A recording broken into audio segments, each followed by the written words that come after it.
I'm Evelyn Lopez. Welcome to Sustainability in Your Ear, the Earth911.com podcast. On today's show, we're going to get some sustainability into your ears, people. Welcome to the podcast for the week of June 11, 2018. This week, we'll take a look at the latest in solar panel technology and learn about the newest Nordic exercise craze, plogging. Now, there's no umlaut here, so are we sure it's not plugging? I think it might be plugging. Okay, I'd be even happier if it's plugging. Okay. For this room, it's plugging. This unique activity combines jogging and picking jugging, up jugging and puking up litter. Puking up litter? I don't want to do that. Can you guess which of us is an active plugger? We will also talk through reducing your plastic use on airline flights and look ahead to a June race across the Pacific. The all-woman crew of Ripple Effect will try to break the human-powered best time for crossing the Pacific Ocean, going straight through the Great Pacific Garbage Patch. This week's interview is with physicist Peter Fiekowsky, founder of the Healthy Climate Alliance. Healthy Climate Alliance. Healthy Climate Alliance. Peter and his team have a plan to return global atmospheric carbon dioxide levels to 300 parts per million, which is the same environment our grandparents enjoyed, if you can imagine such a thing. And they plan to do it in the next 22 years. It's going to be, he's a fascinating guy with a whole bunch of smart people around him. I think you'll really enjoy this interview. Yeah, that is really something to look forward to. As always, we'll be answering your questions from Earthlings, and Earthlings, that is you. Welcome to Sustainability in Your Ear. Today, we're joined by Mitch and Trey Granger. Mitch, welcome. How are you today? Oh, great. Things are going so well with Earth911. As publisher, I'm only happy to be here every day. Wonderful. And Trey, how are things with you? It is warm here in sunny Arizona, so I'm trying to stay cool. Oh, I assume you have air conditioning? Yes. Good. But when you go outside, the adjustment between the 65 degrees inside and the 105 degrees outside is kind of overwhelming. Yeah. Oh. And it feels like it's like 165, doesn't it? Luckily, it's not humid, so it's it's a dry heat. Right. Like your oven. Yeah. All right, well, let's get to the news. Our first story is about 2018's most efficient solar panels. We have a great story on our website by Sarah Lozanova. And Mitch, how about you tell us about these panels? Well, solar energy technology has been progressing at a rapid pace for many years. And as a result, there's never been a better time to look at adding solar to your household or to your apartment living. And Sarah did a great job of running down the changes for 2018. What you have to understand about solar is it's essentially about the efficiency of converting sunlight into power. And it was 125 years ago or so, when the first solar panel was put on a roof in New York City, it converted 1% of the power into electricity. Today, the average panel generates about 15 to 18% power, and the best are turning in about 22%. That means a tremendous increase in the amount of power because, for instance, if you move from 12 to 18%, you haven't doubled, but you've increased the productivity by 50%. And as we go up to 22%, we're now 2,200 times more efficient than we were 100 years ago. So the process obviously will continue to get better. We'll get up towards 50 and 60 and 70 and 80% over the course of the next 100 years. But right now, it's time to start thinking about how to use solar panels in your home in order to offset what unrenewable energy, especially if you're in a coal-burning area, you might want to displace. So right now, the average price of one of these top solar panels is falling in general, and because we have a bunch of different lists, programs here in the list, I don't want to try to characterize it as one, but you can look at several companies who are on the cutting edge. SunPower, Panasonic, and LG currently manufacture the most efficient solar panels in the market, and they average across the three of them 22.2% productivity, 20.3% and 20.1% respectively. So LG comes in at the low end, SunPower at the high end. And these manufacturers also offer a 25-year warranty on their panels. So they're really a good investment for the value of your home. Now, as I said, most solar panels do come in between 15 and 18%. And if you're offered the opportunity to buy one of these older solar panels, it's not a bad investment for you then either. Mainly, look for something that's going to assure that the installation is done correctly and that you have that longer-term warranty. So where do you want to use this? Obviously, in warmer areas. If you, we recently published a map on Facebook of the various areas where it's most efficient to use solar, and as you would imagine, they run across the Sun Belt where Trey is located, across into the south. Up here in the northern, northwest and northern areas, there are certain areas that you can put a solar panel effectively, but it'll have to be south-facing and generally out of the shade. So, for instance, my house has trees around it. There's only about 3 hours a day when it would be useful for us to have solar panels. But for those folks who are trying to figure out what to do and don't have good solar exposure, you can look at other kinds of technologies that will augment the roof as well. They're microinverters and power optimizers. So essentially they manage what power is being produced and use it when it is most effective to offset the rest of your electric use. There are more than 100 different solar panels on the market, so you should take your time and learn as much as you can. And a lot like with having a new roof installed, there are sources that will provide you access to the installers and get you an estimate. And the two that we feel comfortable recommending are Understand Solar and Energy Sage. Energy Sage, in particular, has a couple of placements on the Earth911 site where you can find it. And it's, like we said, a great time. Solar can be subsidized by your local or state government, potentially. It can also get you a discount or a credit on your taxes, federal taxes in some cases. So it's a great time to think about adding solar to your home to improve its value and reduce your carbon footprint. You know, I have a friend who went solar with his house a couple of years ago, and he said it's just incredibly satisfying to watch the wheel on his meter turn backwards. Yeah, that's a lot of folks I know. Unfortunately, living up here, I don't have it myself, but are selling power back to the grid. And in fact, their house is a profit center now. It's nice. That's really nice.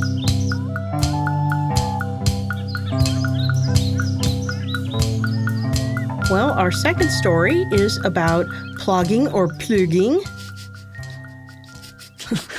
Well, we should run, not walk, towards this story. Okay. Well, this is all an effort to eliminate litter from public spaces and diverting garbage away from the world's oceans. Trash bag toting runners are going the distance and doing their part to help clean up the environment through a dynamic new fitness trend called plogging. And as Mitch and I have said, this comes from Sweden, so we're not sure if it should be pronounced plugging, but we're going to do it that way. So what is plugging? It was founded in Sweden in 2016, and it got its start as a response to the alarming amount of plastic and other trash that is currently polluting the world's oceans. And the word plugging is a mashup of the Swedish words plocka upp and yoga. That's Jogga, yoga. Plugging translates in English to pick up jogging. Over the past couple of years, groups of runners around Sweden and other parts of Scandinavia have been busy picking up litter while they run. Therefore, they're beautifying cities, cleaning up the environment, and getting a great workout. And there's a lot of bending over involved. So actually, one of the a Swedish-based fitness organization, well, it's actually an app called LifeSum, reported that when you do this for 30 minutes, you burn as many calories as you would, 50 calories more than you would if you just ran. So stopping, picking things up, and then starting to run again is actually more exercise than continuing to run. I think it's a good idea, too. I mean, it sort of focuses your attention in a different way on your environment. I have started to do it. Have you? So after reading the early draft of this, I decided to take a garbage bag on I wouldn't call it a run, but I walk very quickly. And I started picking stuff up, and it does I walk in the same place almost every day, different paths through it, different directions. So I know the place really well, but then watching out for trash has been an interesting change because I normally am watching the nature of the birds, how things are changing. I like to see when animals die and then they disappear over the course of 3 or 4 days because of all the scavengers. So, I'm tuned into my particular natural neighborhood. And in fact, you can see it on the new community forums. I have a picture of Fort Steilacoom Park on the community forums on Earth911. But looking for trash, and not only on the trail, but off the trail.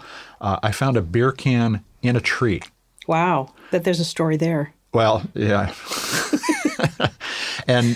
But the thing is, looking around and looking up and down, I recognize that we have trash everywhere, not just on the ground. So it's been fun to actually do, and I plug my way through Fort Steilacoom on a daily basis. Excellent.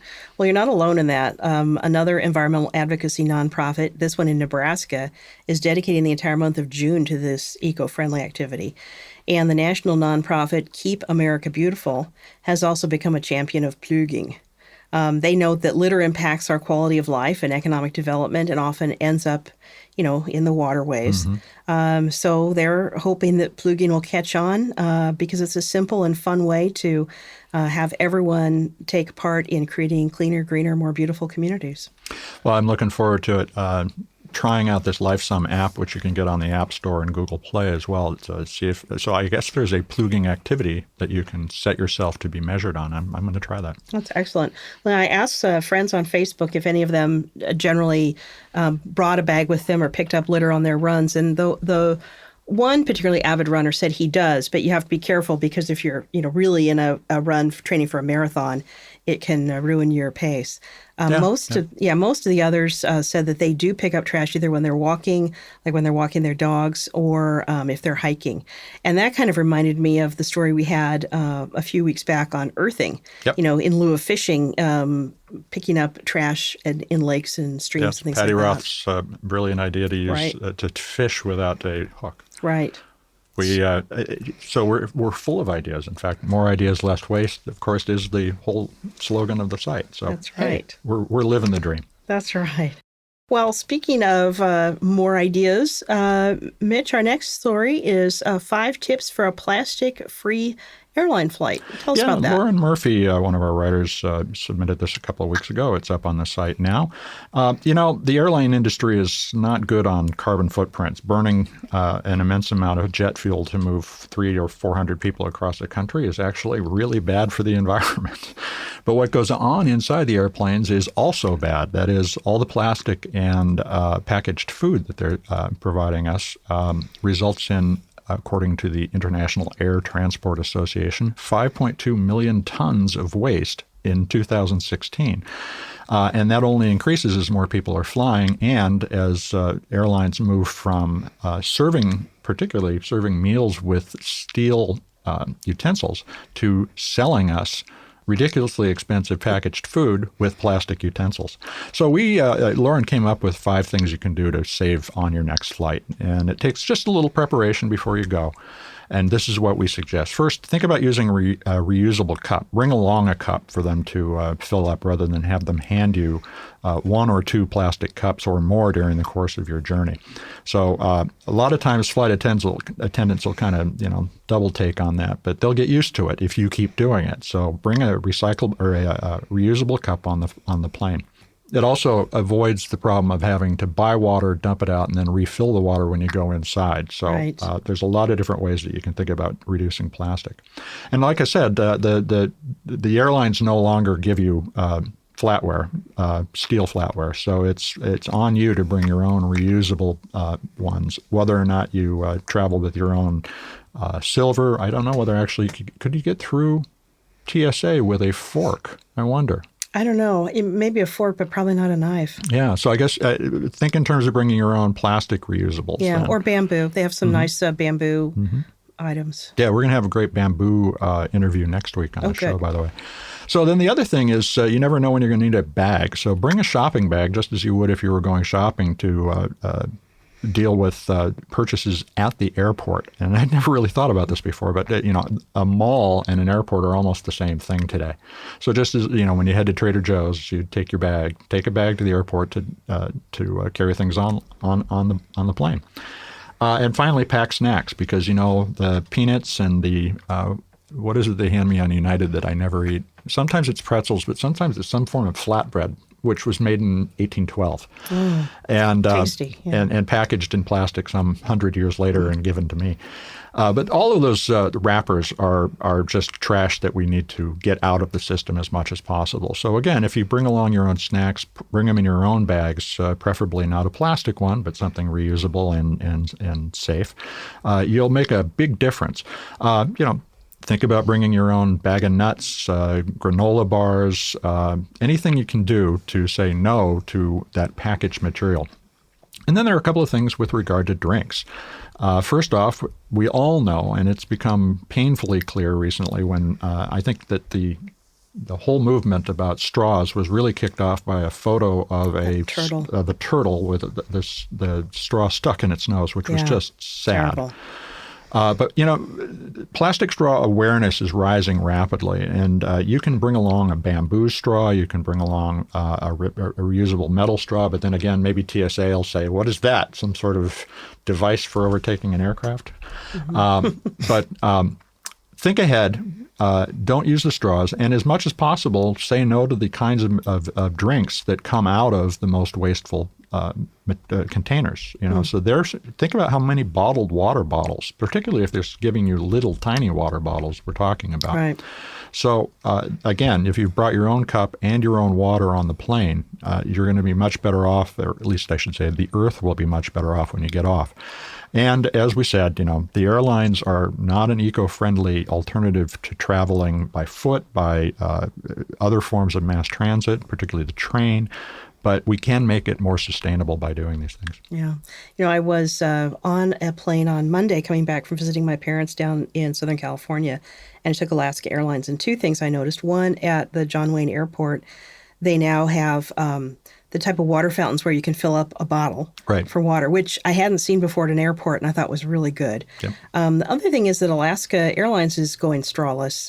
Their plan is to start in July. They're partnering with I think it is Lonely Whale to reduce plastic straws and citrus picks. Well, that's great to hear. We had we did a Facebook promo of alternatives to straws, plastic straws, this last week, and hundreds of thousands of people responded to it, shared it, hundreds of comments. It was really compelling to see how much activity is going on around this notion that we can finally stop using these things. Yeah, the plastic straws they're just the worst because they're so lightweight.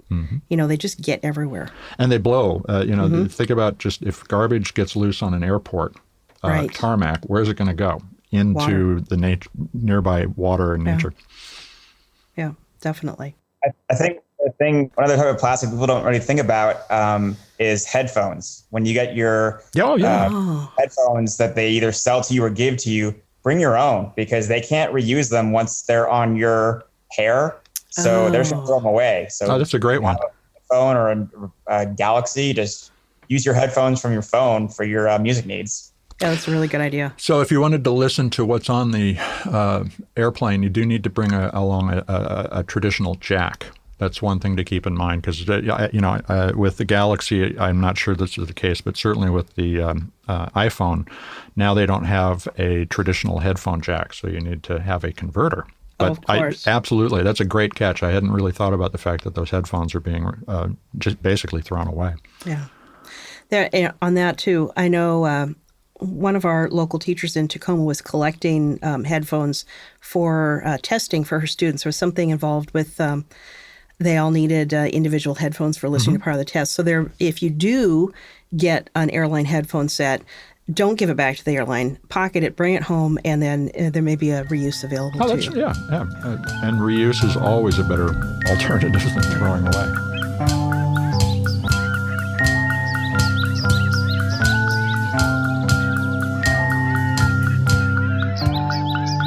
Well, next up, let's talk about this really intriguing story by Gemma Alexander.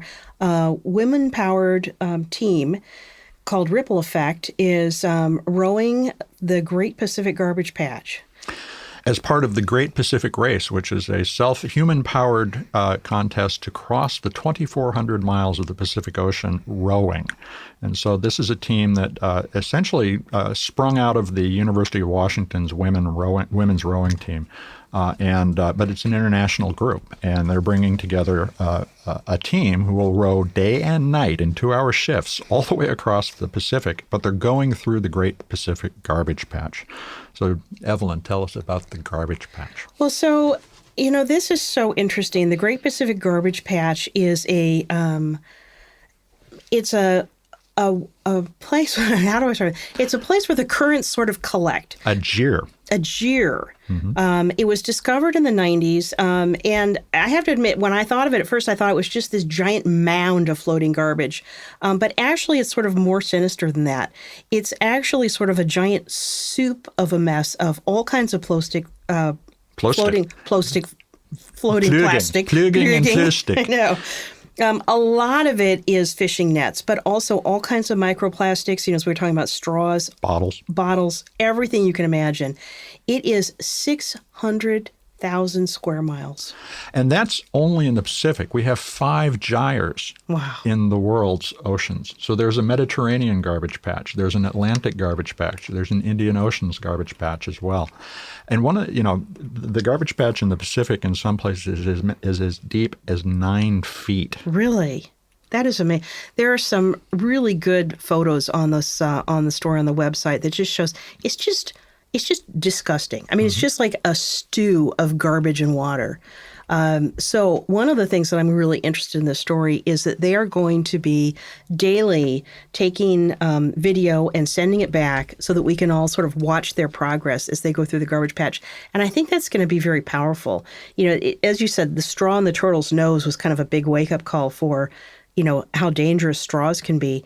Well, similarly, seeing this garbage patch is going to be really interesting. It's a goulash of horror. But I was really pleased to see that the team has taken the commitment to do this, and their personal causes are also so they're rowing also to support various activities, and one is the floating of a carbon tax in Washington State, rainforest preservation, and also fundraising for an organization that helps women in Afghanistan explore the outdoors. And also converting Wimbledon, England, the famous tennis venue, into a plastic-free community. That'll be really interesting. Yeah, the carbon tax, I think they're gathering signatures now, but I think it's likely to be on the ballot this fall in Washington State. We are actually at the very forefront of that movement in the United States. Well, one of the things the story notes is that this isn't a moment too soon because they just discovered a plastic bag at the bottom of the Marianas Trench. So it's not just floating, it's also sinking, and it's getting everywhere. Well, that is actually an element of what we'll be talking about next with Peter Fiekowsky, who has plans, amongst other things, to re-oxygenate the oceans with some very interesting technology. So that's what we'll be turning to next. Stay tuned. Great.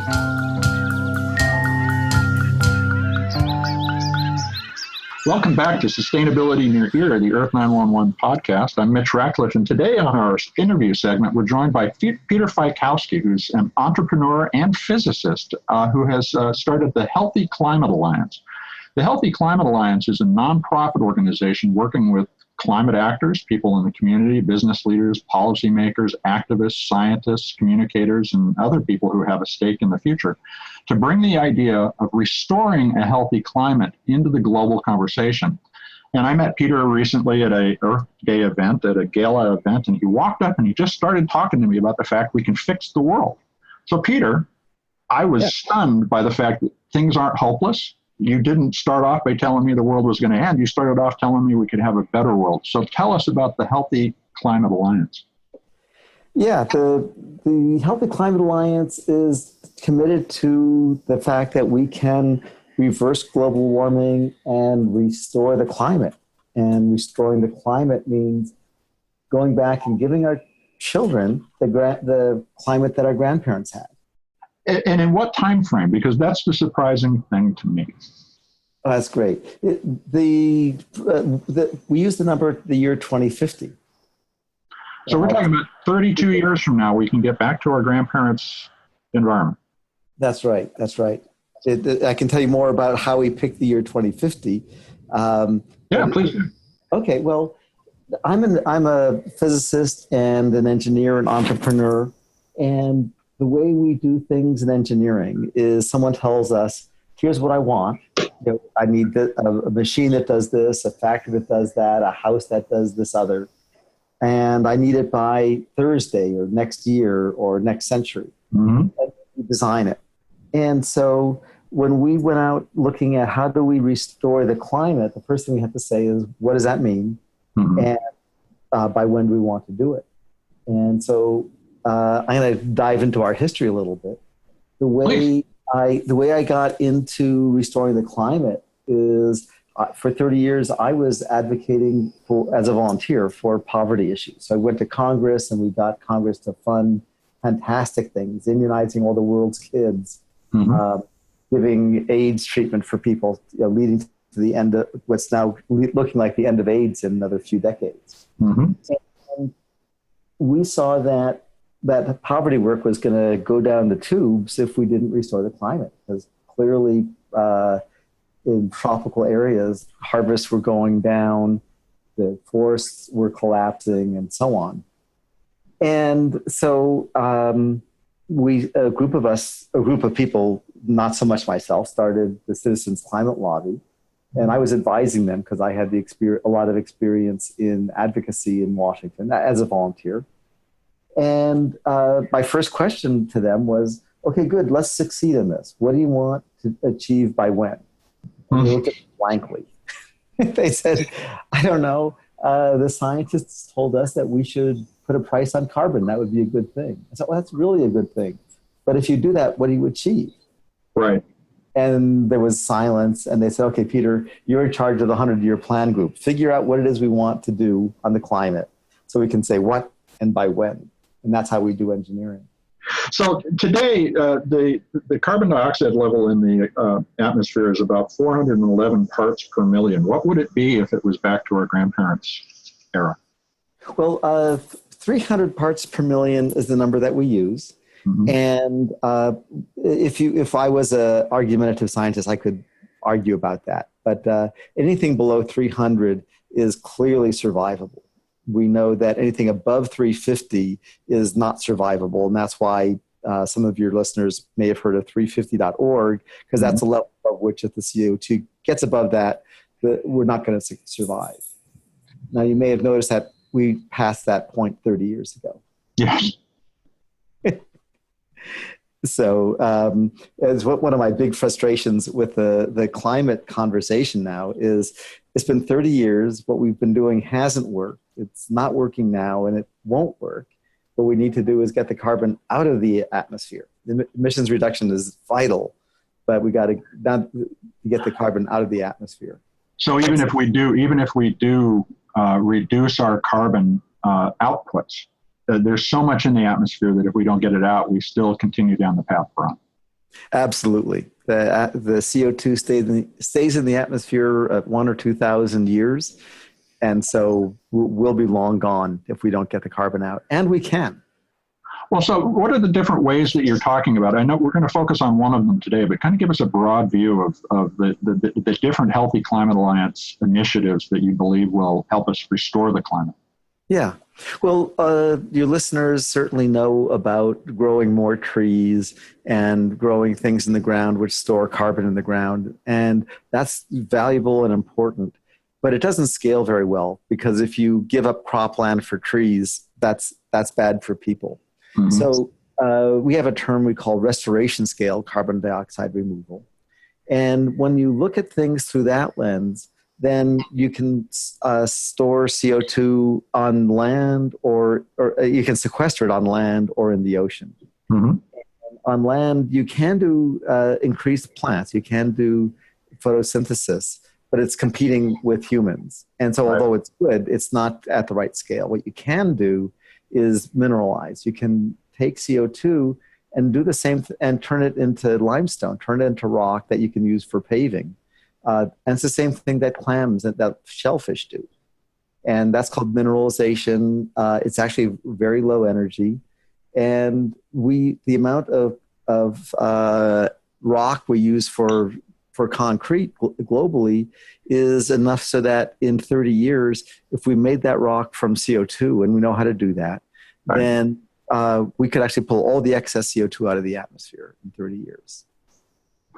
And so the other major area, and it was what you first started talking to me about at the Earth Day event, was ocean iron fertilization. Tell us what that is. Yeah.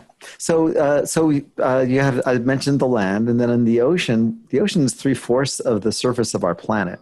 And so that's where there's lots of sun, lots of water, but there's limited nutrients because there's, where's the nutrients going to come from? Well, they come either from dust falling from the sky, from the air, or from upwelling from the depths. And so to increase the photosynthesis in the ocean, you have to do one or both of those. And this, it turns out that fertilizing with dust is very inexpensive because in a lot of the ocean, the limiting factor is iron, and the amount it needs is incredibly low. Basically, 1 day's production of iron, if ground finely and spread it throughout the ocean, would be enough to get all the carbon out of the atmosphere. And so that would happen. Let's talk a little about the mechanism. So the iron would enrich the water so that the plankton could do photosynthesis more effectively. And when they are done photosynthesizing, how does the carbon get sequestered? Yeah. So So the iron is the missing link that's needed for photosynthesis. The plankton grow; they get eaten by fish and other plankton, and a lot of it just falls down to the bottom of the ocean, or down towards the bottom of the ocean. Some of it makes it; some of it just gets suspended in mid-ocean. Mm-hmm. And a lot of it gets eaten by fish, and some of the fish get eaten by other fish, and some of them sink down towards the bottom of the ocean. And that's so that's how the carbon gets sequestered.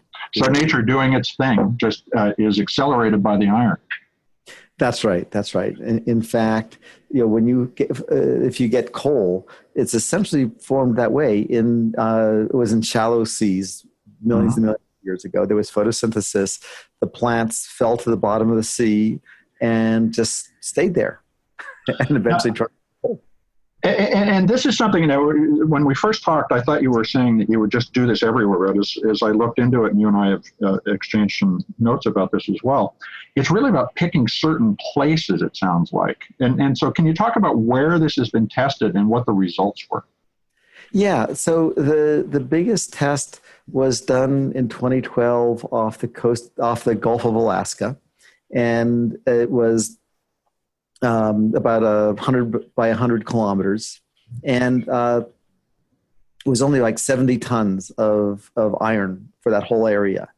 And the result was about 6 months later, the fisheries in Alaska had 5 times their normal amount of salmon catch, and other fish also. But the stories that I've heard is that the warehouses in Alaska got full of fish, and they actually had to stop the salmon catch because there was nowhere else to put the salmon at that point. Was that salmon that grew up there, or was it salmon that came there because the food was there? Do we know?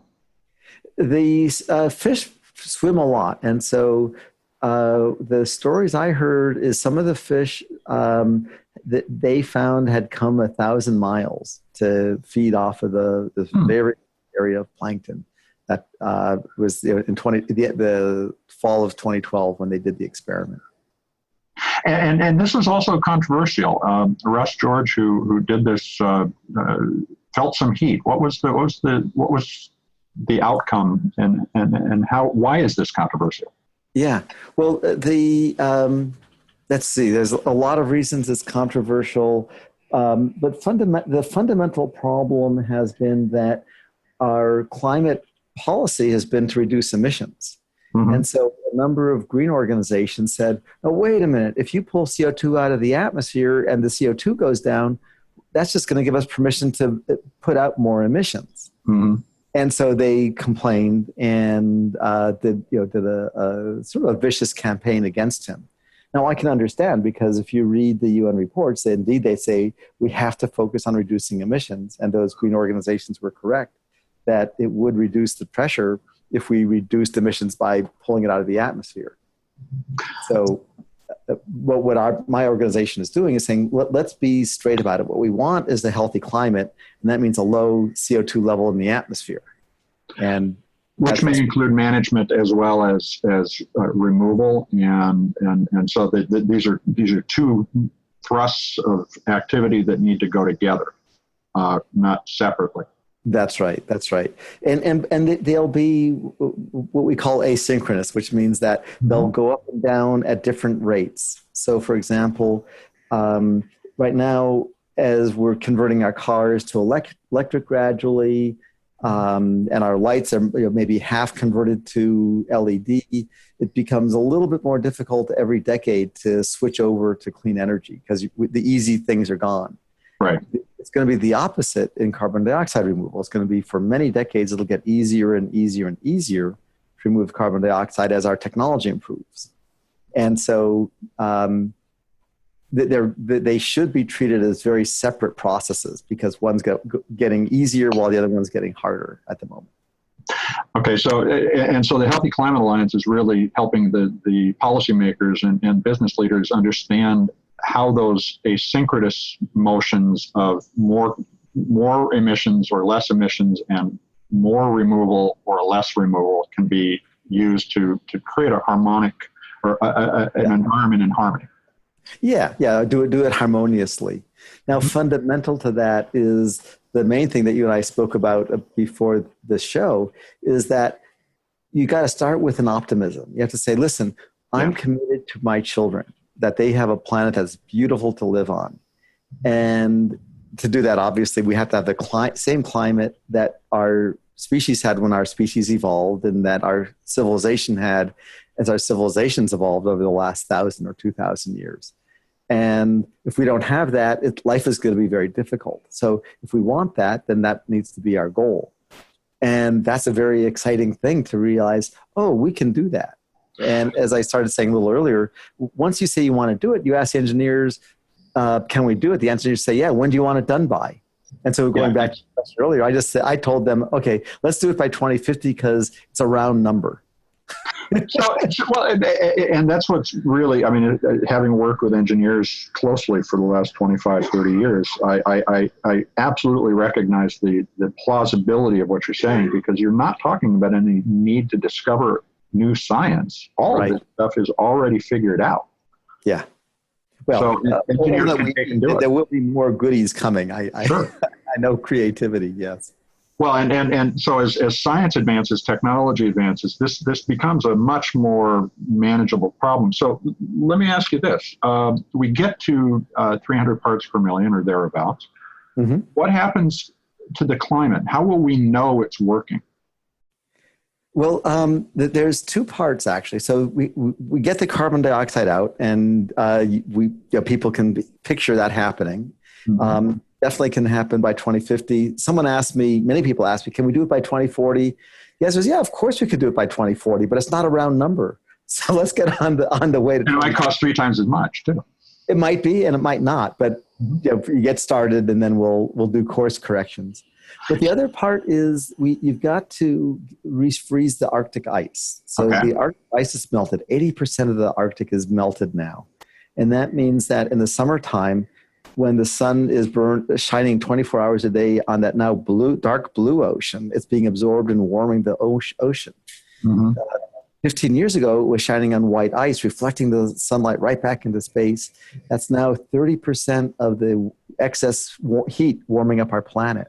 And that means that when we get the carbon out and the planet is cooling, unless we restore the Arctic ice, we're going to have that problem in the Arctic. And the problem in the Arctic is it's the cold in the Arctic, where the cold air falls in the Arctic, warm air rises at the equator, and you get a flow of air around the planet, and that's the jet stream. Or part of it is the jet stream.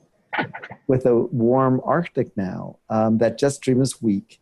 And the weak jet stream is why you get these wild, crazy weather patterns. Right.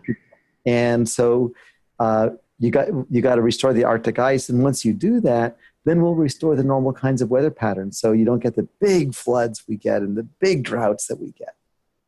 So, Peter, that's an inspiring vision, and it's also concrete in the sense that you can imagine what the world would look like when that happens. I can remember when we had a lot of ice at the Arctic, and I have seen in my own community in the Pacific Northwest a major change in weather. So, if we can start to do ocean iron fertilization in the right places, and it sounds to me like that tends to be off the coast, but not deep ocean, and also not too close to the coast based on what it could do. It's mostly deep ocean. Okay. Yeah, anywhere near the coast, there's enough runoff from the coast that there's enough iron. That's not the issue. So, and fertilizing, you actually over fertilize essentially, just like you would a field. No, well, there's no reason to over fertilize because it's just a waste of effort.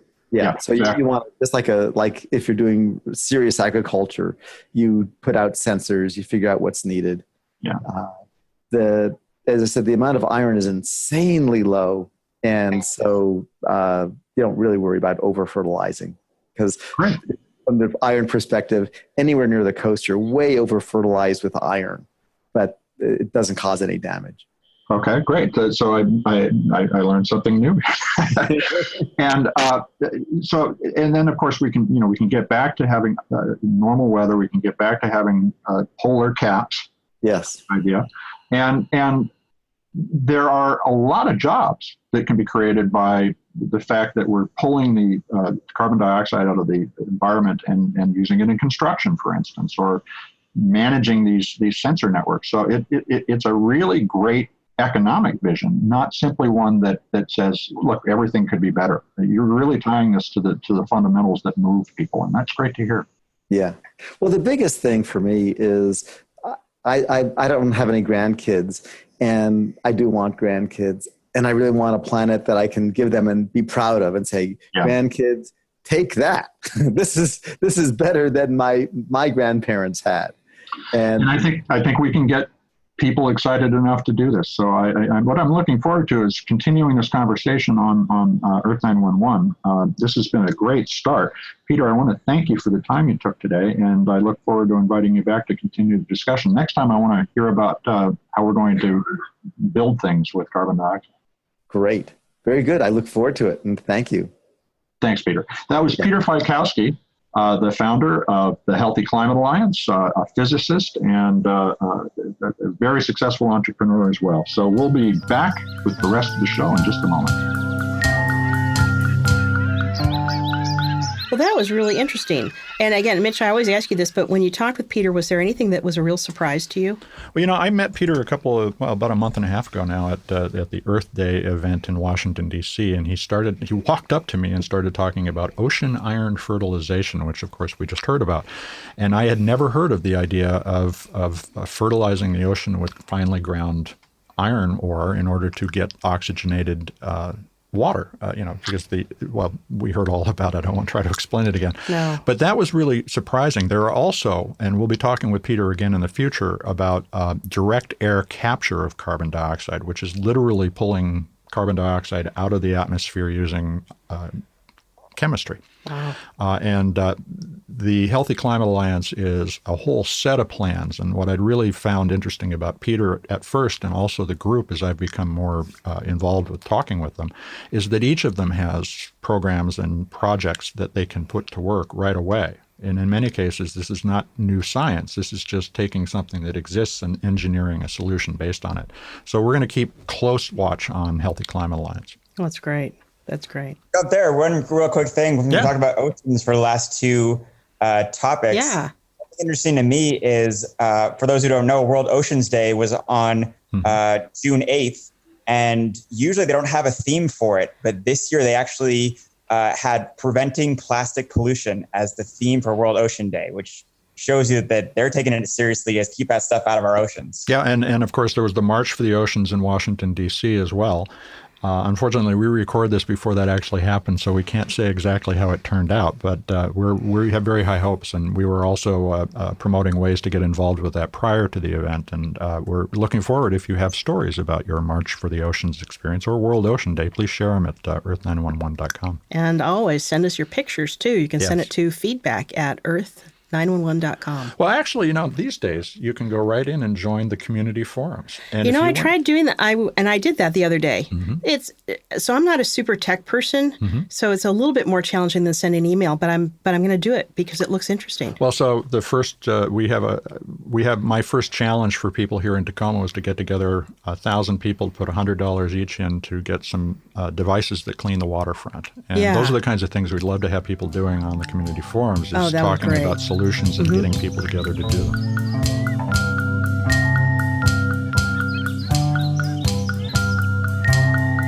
But hey, we have questions from Earthlings, so let's go there. So our first question comes from Bruce in Erda, Utah. And Bruce says, I have a small helium cylinder from a party store, which was used to fill balloons for a birthday party. How do I dispose of such an item? Well, there's a couple of things to keep in mind with any cylinder of gas. First off, if you're going to return it, you need to drain it first. And the way to do that is to let the gas out and then remove the valve. By removing the valve, you ensure that what's in there is not under pressure. When you send something like that through a recycling system, it can cause major damage to a system if it is under pressure and is breached in some way. But more often than not, the stores that sell these helium tanks these days also allow you to return them when you're done. So Bruce should check in at the party store where he got the cylinder in the first place. And if he can't return it, then it's time to take it to a recycler. We looked around, and in particular, we found recyclenations.com, nation.com, and they have a recycling helium tanks solution. And the nearest recycling location that would accept that kind of scrap metal to Bruce in Erda, Utah, is in Tooele, Utah, which is across the valley from Salt Lake City. It's called Green Box Recycling, and their phone number is 435-882-2222. So he can give them a call and check in. That's at the Utah Industrial Depot, and their hours are from 8 a.m. to 6 p.m. Monday through Friday, and they're open on Saturdays as well. So again, and actually, Trey, let me ask you, because what goes into the recycling stream can have a lot of different consequences. What would you recommend somebody with any kind of tank of gas to do? What you mentioned before about depressurization is definitely key. There are some great videos on YouTube for how to do it. I was worried that it was dangerous, but it's really easy. As far as if you have the right tools, like a screwdriver, you can do it. It takes about 5 minutes. So I would definitely suggest people to look on YouTube for those type of videos. Very standard. Don't try to puncture it yourself. Like, make sure you go through the correct steps, because it will explode if you don't take the right steps. Yeah, and safety, not only for the person doing the recycling, but the person who actually handles the recycled materials is first and foremost. Before we even think about sorting stuff, we should be thinking about whether or not what we're putting into the recycling program is safe for somebody to handle. So let's move on. We have a question from Facebook this week. Claudia on Facebook asked about how to. She says she receives a lot of junk mail that's coated in plastic as if it's laminated in it. Can this be recycled? And if not, who can I contact to complain? So first off, Trey, can a laminated paper mailing be recycled? It's hard to tell what she has since we don't have a picture of it. Mm-hmm. I'm skeptical it's coated in plastic. Mm-hmm. Usually you're going to find plastic coated paper that's used for food and beverage that goes in the refrigerator. Usually if it's glossy, it means it's coated in what's called kaolin clay, which is what they use for magazines and cereal boxes, those type of things. Allows it to have a more crisp, high quality ink. The nice thing is that's easily removed in the paper recycling process. So if it is strictly paper with that kaolin K, she should have no problem recycling it. The way she's going to want to test it is try to tear that paper. If it tears, it's paper. It doesn't have any plastic components. If it won't rip, it probably is plastic, and then you have a little bit more of a challenge on your hands. So I have seen some of these, what I would describe as kind of a laminated promotional mailing. A lot of the times it's like a gift card. Yeah. In a mailer that you're supposed to pop out, and it's been pre-cut, so only that part of it tears. And this is really that kind of coated paper is very difficult to recycle, and it's just not profitable to do it because you have to separate the paper from the plastic, and they're going to throw it away. Well, I got one that I think was just plastic. It was exactly that sort of thing from one of the now that could be providers. recycled. I mean, it was that could be recycled because it is just plastic. Yeah, it was a sheet, and it was had one of those perforated little fake cards in it. And yeah, I was furious because it's sort of like now what do you, because you can't tell from it what type of plastic it is. For those you don't want to recycle them, it's called PVC. It's number 3 plastic. Like it's what you use for credit cards and ID cards. It's the same material. Don't put it in your curbside bin. You don't. Okay, great. So there is a vent for your fury. I was so angry. So there are a lot of ways to opt out of junk mail. And unfortunately, the answer is there's a lot of ways to opt out of junk mail, not one simple way. But you can start with the Direct Marketing Association's website at dmachoice.thedma.org. And essentially, it's a form. I'm a little skeptical about handing out all my personal information to have my email or my junk mail stopped. However, they do promise to actually keep you off the mailing list if you do this. Other mailing companies also give you the opportunity to opt out, and you're probably familiar with 2 of them. One is Valpak. It's the largest mailer in the United States. The other is Velasas Direct Mail, and they produce a lot of junk mail too. In the case of Valpak, you can go to their site. There's a tool at valpak.com/coupons/show/mailing lists suppression. And if you got all that down, you're a better writer than I am. So you can head over to the site, and they will allow you, based on your address and name and a couple of other validating questions that, again, are a little dodgy, to take you off their list. Velasas, on the other hand, doesn't have a way of allowing you to opt out, at least one that we could find in our research. So the general thing to do with all of your mail that you want to get out of and you can't go online and tell them to stop is to write refused, return to sender on every piece of mail and put it back in the mail. The post office will make them take you off their list because the post office does not want the hassle of bringing the mail back. So that's the only alternative if you don't have one of these form-based approaches. So our next topic, many of our readers on the website and Facebook folks have asked, what's going on with the recycling situation? We have been receiving widespread reports that municipal and county recycling programs are refusing plastics and paper, and that local recycling programs cannot find anyone to take their waste. And it's a crisis for recycling. It is. And this is really, I think it's a turning point for the entire industry, just to add a little flavor to the kind of feedback we're getting. And of course, because EARTH911 has the largest database of all the recycling programs in the United States, a lot of people are finding, after searching on our site, that the location no longer takes what they were told that they take. And this is because this is all happening in real time in response to the Chinese ban on the importation of what they call contaminated waste. Contaminated waste is simply shorthand for stuff that's not sorted very well. So we're sending over, as Trey has pointed out, you don't want to mix up paper and plastic. We send it all together in a lot of cases, poorly sorted. So the Chinese ostensibly, and in large part because they are more concerned about their environment now that they're a more prosperous nation, have said we're going to take 1/3 less of the stuff that we used to from the United States. And the criteria is how contaminated it is. So they're actually asking for exactly what a recycling program here in the United States does as well, which is good sorted material that they can take and put into their process for their particular form of recycling and make their money on it. But that's not happening. And so we heard from folks in New Hampshire who said that their program is essentially stockpiling paper and plastics right now because they can't get rid of it. Douglas County in southwest Oregon just stopped. They announced they're not taking this anymore. And that's a public statement. Many of these organizations are just stopping. We're hearing that somebody, searches, they go in, and even though the program has been taking plastic for years, they're not doing it now. So let me ask Trey, what's your take on where recycling needs to go in response to the fact that China has raised the bar in terms of sorting and filtering this stuff to begin with?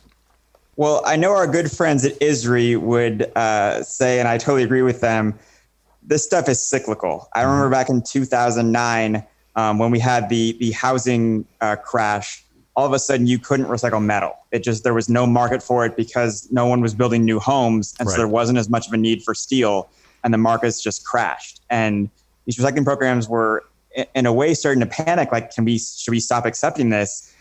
Everything resolved itself. There's always going to be a demand for this scrap material because it does have value in the industry. So I hope people aren't taking the impression that they should just stop recycling. The biggest thing we as consumers can do right now is do a good job of giving them what they want.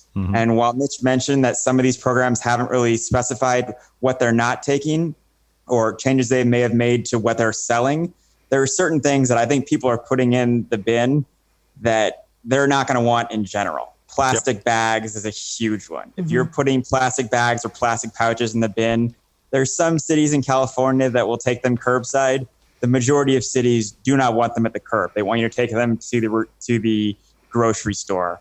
I'll tell you right now, I'm the guy who, when I'm doing with my family and over at their house, I'm not looking through their trash bin to see what they put in that could be recyclable. I'm looking through the recycling bin to see what they put in that's not recycling and taking that out and putting it in the garbage, because I definitely want these programs to make as much money as possible. And the way they do that is by not having contamination. So us as consumers, know what your program accepts and only put those things in the bin. So what I would suggest, particularly with regard to searching on Earth911, because you'll find all the programs there, is make a phone call after you find the listing.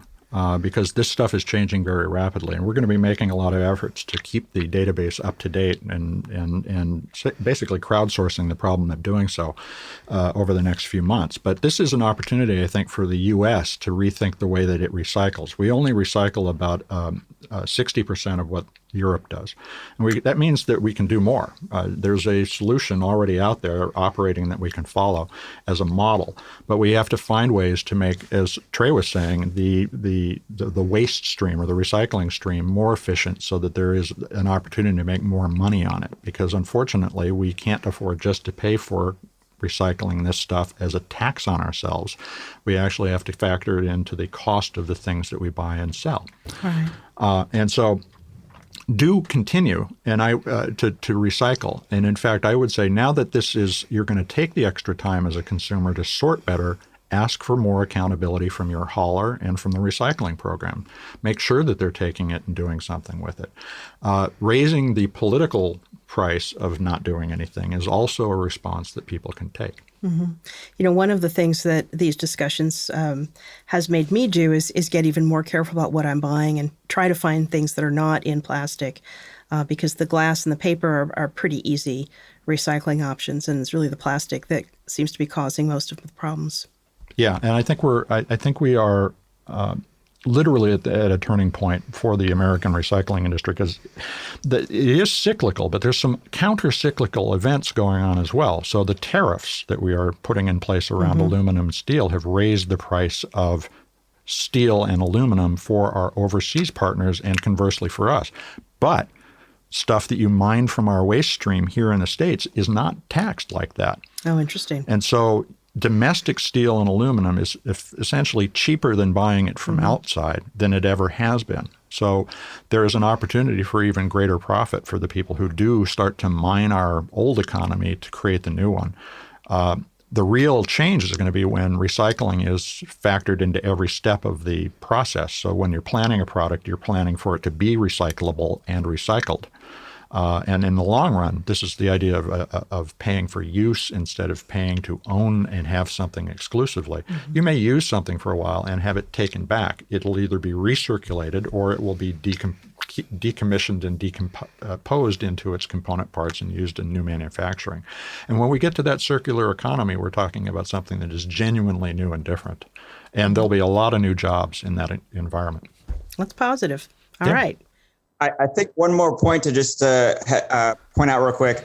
This is only really affecting curbside. Mm-hmm. And what I mean by that is the contamination becomes an issue when there is this single stream where everything goes in one bin. Yes. If you're taking your products to an actual recycling center, they're going to have separate places for you to put all your different materials. So they're not going to have the same problems that you would for curbside. So utilize drop-off. Go to those grocery stores with your plastic bags. Go to your retail stores with your electronics. Like, there is a tremendous value in recycling stuff outside of curbside. Utilize those programs. And in those programs, you can even make some money occasionally. And that's another thing people should keep in mind. This is also a way to monetize their stuff. And so Trey's point is well taken. It's not only a matter of what we're hoping to have recycled for purely Earth-related reasons. It's also the fact that we've poured a lot of money into our stuff, and it is possible to get some money back out. Yeah, those are really good points. All right, then. That brings us to the end of this week's podcast. But let's say it one more time. Plogging? Plogging. All right. Hey, if you have any feedback, ideas, questions, send them to feedback@earth911.com. And stay tuned on iTunes, SoundCloud, Spreaker, and at earth911.com, our website. We will see you next week. Thanks, Earthlings. Thank you.